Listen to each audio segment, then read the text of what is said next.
بستی پہ عذاب آ چکا تھا. تو جناب عزیر نے کہا پروردگارا یہ ساری بستی تباہ و برباد ہو چکی ہے, عذاب آ چکا, سب مر چکے, تو انہیں دوبارہ زندہ کیسے کرے گا؟ کیا عزیر کیا ایمان نہیں رکھتے؟ کیا پروردگارا ایمان رکھتا ہوں, دیکھنا چاہتا ہوں یہ سارے مردے دوبارہ زندہ کیسے ہوں گے. تو کہا کہ یہیں پہ اپنے گدھے کو باندھ دیجیے, سو جائیے. جناب عزیر نے گدھے کو باندھا, کھانا رکھا اور سو گئے. ایک مرتبہ اللہ نے انہیں 100 سال کے لیے سلا دیا. 100 سال بعد اللہ نے زندہ کیا. اللہ نے فوراً سوال کیا کم لبثت, کتنا عرصہ سوئے ہیں؟ تو انہوں نے کچھ سوچا, پھر کہا کہ لبثت یوم, میں 1 دن سویا ہوں. قرآن کریم ہے. ایک مرتبہ جناب عزیر نے جواب دیا کہا لبثت یوم, میں 1 دن سویا ہوں. پھر فوراً کہا او بعد یوم, دن بھی پورا نہیں سویا, دن کا کچھ حصہ سویا ہوں. تو اللہ نے فوراً جواب دیا قرآن کریم کے اندر بل لبثت 100 عام, 100 سال سوتے رہے ہو.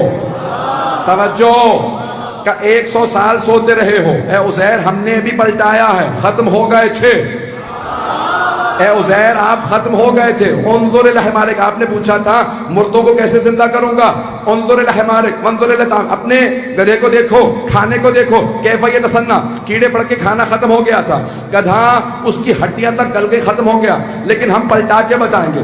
اللہ نے ایک مرتبہ اشارہ کیا کون کا؟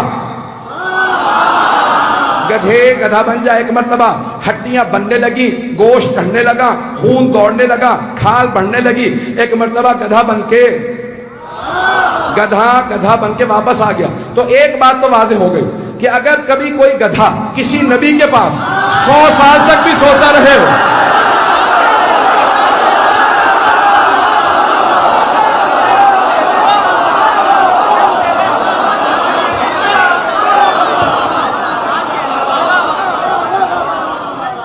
بات واضح ہو گئی.